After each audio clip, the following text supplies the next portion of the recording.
Shalom, RasTafari. Greetings, brethren, and greetings others that might check out this particular vid right here. This was interesting. We were just looking through some data that we were collecting for Rastafari Intelligence, and we see this this woman right here, a victim of MKUltra. Her name is Cathy OBrien. Cathy OBrien. And she's basically giving her firsthand testimony and account about MKUltra and mind control. And then at this particular point in the video, it's on the YouTube, so I think it's from 2001, she says something very, very interesting. And I just want to point out this particular book right here, which is published by the Society, the Line of Judah Society. And it is named Cannabis Matrix, right? And because of what she says right here, we want to just present a little clip of this. Let's see if we can get the title page. Here we go, right here, Cannabis Matrix. All right, Cannabis Matrix. Now we're gonna play the clip and no doubt follow up on it. As we like to say, this particular booklet right here, if you're into or hear about the whole marijuana thing and smoking weed and smoking ganja or smoking marijuana, we would just recommend that you don't bun, right? That you don't burn without it. You don't bun without it. You should really take a read of this right here. All right, the Cannabis Matrix. All right, so we're gonna let her clip play, and something very, very interesting, because she's testifying to mind control, right? Mind control and what is known as MKUltra. And if you don't know about it, then just check out a couple of vids and check out her particular vid. So we're gonna play it from right here in this lecture, speech, and testimony she's making. All right, so listen up. The global education system, that which, as I said, is an enormous passion of mine.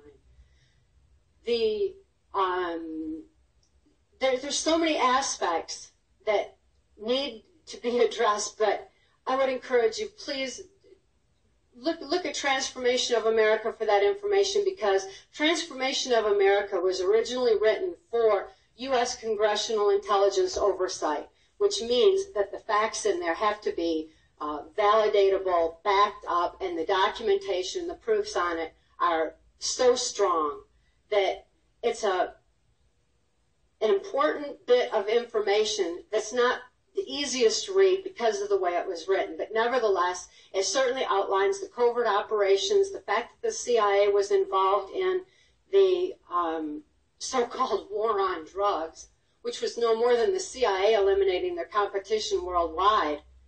Well, they turned our streets into a bloodbath. Since we're here in California, I've got to make mention of one little aspect of this so-called war on drugs that disturbs me very, very, very, very deeply. I was exposed to many drugs under mind control. Since my sexuality had been enhanced, the operations that I was used in oftentimes involved some kind of sexual perversion, sexual activity. Oftentimes, compromising videos were actually being filmed through the little lens in the ceiling. Because these criminals in control of our country and our information and our technology do not trust each other either. So they blackmail each other and they keep each other in check through those kind of aspects. And that was one more part that I was aware of and exposed to. Well, many of these criminals used various forms of drugs, particularly cocaine and heroin at times, which I knew would be George Bush's drug of choice because of all the criminals that I've been exposed to throughout my victimization. He has absolutely no question about it. The most influential, high-up perpetrator of all of them. He's run our country through so many administrations. It's got to stop somewhere. He ran our country. Well, first he began with the United Nations. Then he headed our CIA. Then he ran our country through the Reagan administration, through his own, through the Clinton administration, and now look who's in office.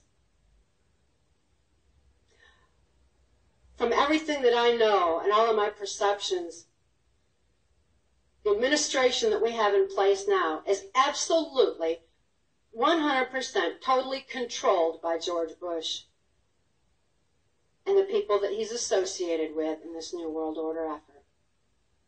But it's my experience that George Bush's choice of drugs was in the heroin, and I knew that there would be a larger influx of heroin into this country, although cocaine is certainly still very, very prevalent. And I know that the CIA and many prominent people were involved in that black budget funding mechanism as well. Of all the drugs I was exposed to, though, there was one that was strictly forbidden, and that was marijuana.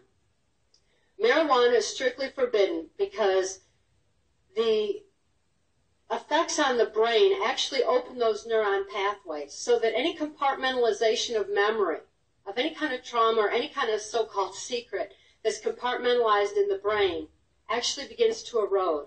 Like what happens to people at the age of 30 when their electrochemical changes happen and their mind expands. That is why they don't want to have even medical marijuana for people who have need and proven need for it.